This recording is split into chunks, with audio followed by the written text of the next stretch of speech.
അതുപോലെ ഈ content generate ചെയ്ത്, അതായത് ഇത് ശരിയായിട്ടുണ്ടാവുന്ന കണ്ടന്റുകളല്ല. ഞാൻ എന്റെ ട്രാവലിൽ ഉണ്ടാവുന്ന എക്സ്പീരിയൻസ് ആണ് ഞാൻ ഷെയർ ചെയ്യുന്നത്. ഞാൻ ഈവൻ ഒരു കോണ്ടന്റ് ക്രിയേറ്റർ അല്ല. ഫസ്റ്റ് ഓഫ് ഓൾ ഞാനൊരു ട്രാവലർ മാത്രമാണ്. സോ ട്രാവൽ ചെയ്യാൻ എനിക്ക് പൈസ വേണം, എനിക്ക് ഇൻകം സോഴ്സ് യൂട്യൂബ് ആണ്. സോ ഞാൻ എന്റെ ട്രാവലിൽ ഉണ്ടാവുന്ന നല്ലതും മോശവും എന്ത് എക്സ്പീരിയൻസ് ആണെങ്കിൽ ഞാൻ ഷെയർ ചെയ്യും. പക്ഷെ ഈ എക്സ്പീരിയൻസ് പോലും കോണ്ടന്റ് ക്രിയേറ്റ് ചെയ്യുന്നതാണ് പറയുന്നുണ്ട്.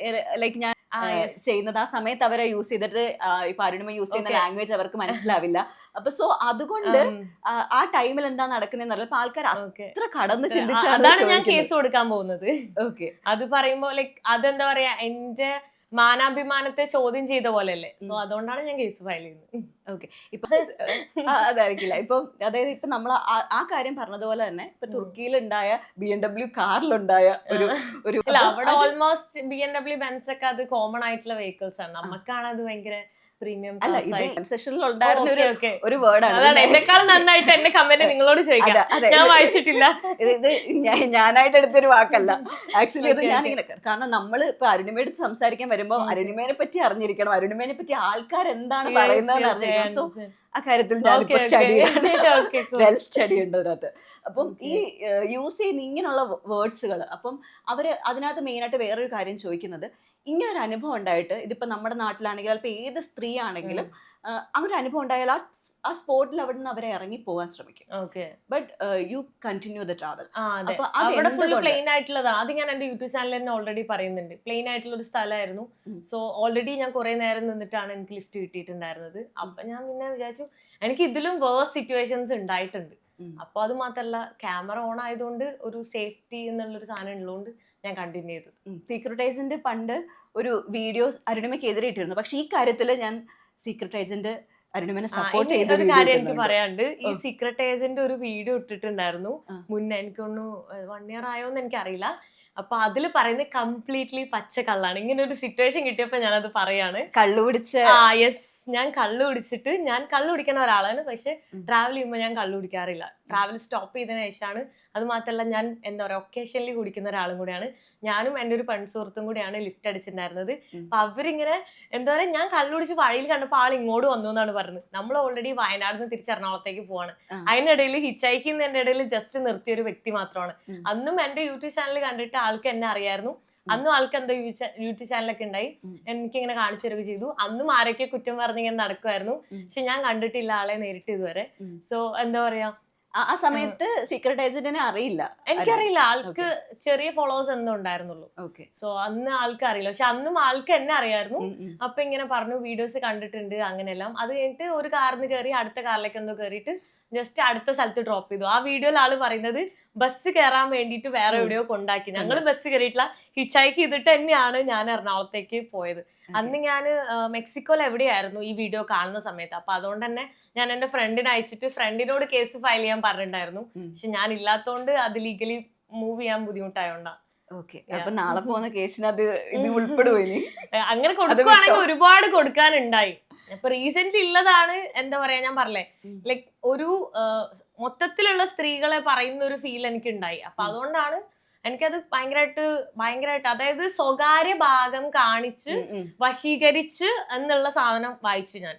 എനിക്ക് കുറെ ഫ്രണ്ട്സ് അയച്ചു തന്നു. അതേ പറഞ്ഞേ, അവർ അയക്കുമ്പോഴാണ് ഞാൻ കാണുന്നത്. ഇത് കണ്ടപ്പോഴാണ് എനിക്ക് കേസ് ഫയൽ ചെയ്യണമെന്ന് മോർ ഫീൽ ചെയ്തത്.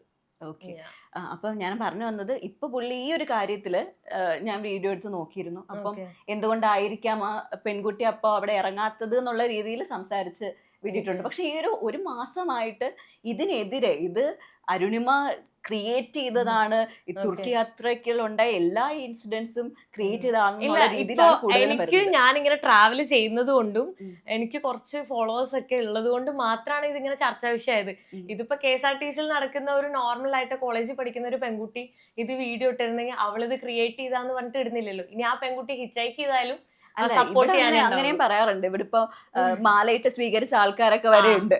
അപ്പൊ അതുകൊണ്ട് അങ്ങനെ പറയാൻ പറ്റില്ല നമുക്ക്. ഇവിടെ നമ്മുടെ പൊതുസ്ഥലത്താണെങ്കിലും KSRTCയിൽ അല്ലെങ്കിലും എന്താ പറയാ, ഇപ്പൊ ഞാൻ എന്റെ ഒരു ഒബ്സർവേഷൻ എനിക്ക് തോന്നിയതാണ്, ആണുങ്ങൾക്ക് മൊത്തം ഈ കല്യാണം ഒന്നും കഴിക്കുമ്പോ പെൺകുട്ടികൾക്ക് ആർക്കും കല്യാണം കഴിക്കണ്ട, ആൺകുട്ടികൾക്ക് എല്ലാവർക്കും കല്യാണം കഴിക്കണം. പക്ഷെ ആരും വില്ലിങ് അല്ല ഗേൾസ് കല്യാണം കഴിക്കാൻ. ഇപ്പൊ പെണ്ണ് കിട്ടാത്തതിന്റെ ഫ്രസ്ട്രേഷൻ മൊത്തം ഇങ്ങനെ പെൺകുട്ടികൾ യാത്ര ചെയ്യുന്നതിലും എല്ലാ പിള്ളേരും ഇല്ല, ഞാൻ ജനറലി പറഞ്ഞല്ല, ഞാൻ ജനറലി പറഞ്ഞാണ്, അല്ലാതെ എല്ലാ ആൾക്കാരും അല്ല, ഈ ലോകത്ത് എല്ലാവരും ഉണ്ട്. അത് മാത്രമല്ല ഈ തുർക്കി ഇഷ്യൂ ഉണ്ടായ സമയത്തും ഞാൻ ആ ബാഡ് ഇൻസിഡന്റ് കഴിഞ്ഞ് സെയിം വീഡിയോയിൽ നല്ലതാണ് ഇട്ടിട്ടുള്ളത്. അതായത് ആ രാജ്യം മോശമാണെന്ന് വിചാരിക്കാതിരിക്കാൻ വേണ്ടിയിട്ട് സെയിം ക്ലിപ്പില് ഞാൻ നെക്സ്റ്റ് ഡേ ഹിച്ചാക്ക് ചെയ്ത വീട്ടിലേക്ക് പോയി ഫുഡ് കഴിച്ച് ആ വീഡിയോ ഇട്ട് അത് ഒരു കമന്റ് പോലും ഞാൻ നിങ്ങൾ ചോദിച്ചില്ല, ആരും ചോദിച്ചില്ല. ഞാൻ അതിലേക്ക് വരാണ്. അതായത് സെക്ഷലി ഫ്രസ്ട്രേറ്റഡ് എന്നുള്ള വേർഡ് ഇപ്പൊ പറഞ്ഞില്ലേ, അതിനകത്ത് കുറെ ആൾക്കാർ ചോദിക്കുന്നത്, ഇപ്പം നല്ല അനുഭവത്തിന്റെ വീഡിയോ ഇട്ടിരുന്നു, അപ്പം തുർക്കിയിലെ ജനങ്ങളെല്ലാം അങ്ങനെയല്ല എന്നുള്ളതിന്റെ ഒരു ഉദാഹരണമാണ് അത്. ഞാൻ ഡീറ്റെയിൽഡ് എക്സ്പ്ലനേഷൻ ഞാൻ എന്റെ യൂട്യൂബ് ചാനൽ കൊടുത്തു. കാരണം യൂട്യൂബ് ചാനൽ എന്റെ ഒരു ഫാമിലി പോലെയാണ്. കാരണം ഡെയിലി കാണുന്ന ആളുകളുണ്ട്. ഇപ്പൊ ഇൻസ്റ്റാഗ്രാമിൽ എന്ന് പറഞ്ഞാൽ റാൻഡ് ആളുകളായിരിക്കും ഉണ്ടാവുക, എപ്പോഴും സ്ഥിരമായി കാണുന്ന ആൾക്കാരല്ല. അപ്പൊ യൂട്യൂബില് അവർക്ക് അറിയാം, ഞാൻ ഓരോ സ്ഥലത്ത് നിന്ന് ആൾക്കാരെ മീറ്റ് ചെയ്യുന്ന സമയത്ത് അവര് എന്റെ അടുത്ത് പറയും, ഈവൻ നീ ചായ കുടിക്കില്ലല്ലോ, നമുക്ക് ജ്യൂസ് കുടിക്കാൻ പോ എന്ന് വെച്ചാൽ ഞാൻ എന്റെ വീഡിയോയിൽ പറയാറുണ്ട് ഞാൻ ചായ കുടിക്കാത്തതുകൊണ്ടാണ്. അതായത് ഞാൻ ചില ഫാമിലിന്റെ വീട്ടിലേക്ക് ഇൻവൈറ്റ് ചെയ്യുമ്പോൾ അവരെനിക്ക് സീ ഫുഡ് ഉണ്ടാക്കി വെച്ചിട്ടുണ്ടാവും, കാരണം അതെന്റെ ഫേവറേറ്റ് ആണ്. സ്ഥിരമായി കാണുന്ന ആളുകൾക്ക് എന്നെ പറ്റി അത്രയും അറിയുന്നുണ്ടാവും. അപ്പോൾ അതെനിക്കൊരു ഫാമിലി പോലെയാണ്. ഓക്കെ, അപ്പൊ ഫാമിലി എന്ന് പറഞ്ഞതുകൊണ്ട് നമുക്ക് ഒരു പ്രശ്നമുണ്ടായ ഫാമിലിയിലേക്ക് ഒന്ന് പോവാം. ഇപ്പോ ജോർജ്, ആ ഒരു ഫാമിലി ഇഷ്യൂ ഇപ്പോഴും സ്റ്റിൽ ആൾക്കാർ സംസാരിക്കുന്നുണ്ട്. എന്തിന് ഈ ഒരു ഇഷ്യൂവിന്റെ ഇടയിൽ പോലും ആൾക്കാര് കമ്പയർ ചെയ്യുന്നുണ്ട്. ഈ കുട്ടി ഇത് അങ്ങനെയായിരുന്നു, അന്നത്തെ അമേരിക്കയിലെ വീട്ടിലെ ഇഷ്യൂസിൽ ചെയ്തത് കണ്ടില്ലേ, അപ്പം അത് ഒരു ജനറേറ്റഡ് കോണ്ടന്റ് ആണെന്ന് പിന്നെ ആൾക്കാർക്ക് മനസ്സിലായതാണ്. സോ ഇതും അങ്ങനെ തന്നെയാണ്, കമ്പാരിസൺ നടക്കുന്നുണ്ട്. അപ്പം അങ്ങനെ കമ്പാരിസൺ നടക്കുന്ന കൊണ്ട് കൂടിയിട്ടാണ് ഞാനത് ചോദിക്കുന്നത്. എനിക്കും അതിനകത്ത് വീഡിയോ കണ്ടപ്പോൾ ഒരു ക്ലാരിഫിക്കേഷൻ ഇഷ്യൂ തോന്നി. അതായത് ഈ ആൾക്കാര് ഇവിടുന്ന് ഇറക്കി വിട്ടതാണ് ഇറങ്ങിപ്പോയതാണ്, ഈ ഇറക്കി വിട്ടതാണോ ഇറങ്ങിപ്പോയതാണോ എന്നുള്ളതിൽ ഒരു ക്ലാരിഫിക്കേഷൻ ഇപ്പോഴും സ്റ്റിൽ. ഞാൻ ഇറങ്ങിപ്പോയത് തന്നെയാണ്, ബട്ട് ഇൻഡയറക്ട്ലി ഇറ്റ് വാസ് എന്താ പറയാ ഇറക്കി വിടല് അങ്ങനെ തന്നെയായിരുന്നു. രാത്രി 12 മണിക്കാണ് അവര് വന്നിട്ട് ഞാൻ കിടക്കാൻ നേരത്ത് ഓൾറെഡി എന്റെ ബോയ് ഫ്രണ്ട് ആയിട്ട് ഞാൻ വീഡിയോ കോൾ ചെയ്തുകൊണ്ടിരിക്കുന്നുണ്ടായിരുന്നു. അപ്പോഴാണ് അവിടുത്തെ ഒരു പുള്ളിക്കാരി വന്നിട്ട് എൻ്റെ അടുത്ത് ഇങ്ങനെ, നാളെ രാവിലെ പോകണം, അവിടെ നിൽക്കാൻ പറ്റില്ല, എനിക്ക് എൻ്റെ ഗ്രാൻഡ് ഫാദറിന് ആരോ ഒരാളെ വിളിച്ചിട്ട് വന്നു, എനിക്ക് അറിയ പോലും ഇല്ല നിങ്ങളെ, അങ്ങനെ ഇങ്ങനെ എന്നൊക്കെ പറഞ്ഞിട്ട് ഇതാക്കിയപ്പോൾ എനിക്ക് ഭയങ്കര ഇതായി. പിന്നെ ഒരു സെക്കൻഡ് പോലും എനിക്ക് അവിടെ നിൽക്കാൻ പറ്റില്ല. എൻ്റെ ബോയ് ഫ്രണ്ട് തന്നെയാണ് പറഞ്ഞ് രാത്രി ഒന്നും നോക്കണ്ട, ഇപ്പം തന്നെ ഇറങ്ങി പൊക്കോന്ന്. പിന്നെ ഇറങ്ങി പോകുന്നതിൻ്റെ ഇടയിൽ എനിക്ക് അവരോട് ബായ് പറയണമായിരുന്നു, അതായത് എന്നെ വീട്ടിലേക്ക് ഇൻവൈറ്റ് ചെയ്ത വ്യക്തിയോട്. ആ പറയുന്ന സമയത്ത് ഞാൻ ഈ പുള്ളിക്കാരിയായിട്ട് കുറച്ച് ഇഷ്യൂസ് ഒക്കെ ഉണ്ടായി സംസാരിക്കുന്നത്.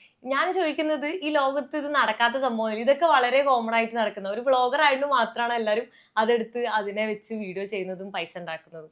അത്ര എനിക്ക് പറയാനുള്ളൂ. പക്ഷെ ഇമോഷണലി ഭയങ്കര കണക്റ്റഡ് ആയിരുന്നു എന്ന് എനിക്ക് തോന്നിയ വീഡിയോ ഉണ്ട്. കരയുന്ന കണ്ടപ്പോ നമുക്ക് എല്ലാവർക്കും വിഷമം വന്നാൽ ഞാൻ കരയും. നിങ്ങളൊക്കെ എന്താ ചെയ്യാറ്? അല്ല, തെറാപ്പി പോലെയാണ്. അതുമായിട്ട് കണക്റ്റഡ് എന്നല്ല പറഞ്ഞത്, ആ വ്യക്തിയുമായിട്ട് ആ സമയത്ത് ഇമോഷണലി നല്ല കണക്ട് ആയിരുന്നു എന്ന് തോന്നി. കാരണം ഞാൻ അതിന് മുന്നുള്ള എനിക്ക് തോന്നുന്നു യൂട്യൂബ് ചാനലിലെ വീഡിയോസ് കണ്ടറിയാം ഞാൻ ആളെ പറ്റിയിട്ട്. ആൾക്കാർ പറയുന്നുണ്ട് ആ ഫാമിലിനെ ഞാൻ മോശമാക്കി ചിത്രീകരിക്കണം, അന്ന് എനിക്ക് ആദ്യമേ ചിത്രീകരിക്കാൻ പറയാം ചെയ്താൽ പോരായിരുന്നു. രാത്രി തണുത്ത് വിറച്ച് 12 മണിക്ക് ഞാൻ ഇങ്ങനെ ഫ്രീസ് ആയി പുറത്ത് നിന്ന് ഞാൻ മറ്റേ സ്ട്രഗിൾ ചെയ്തിട്ട് തന്നെ എനിക്കത് ചെയ്യണമായിരുന്നു.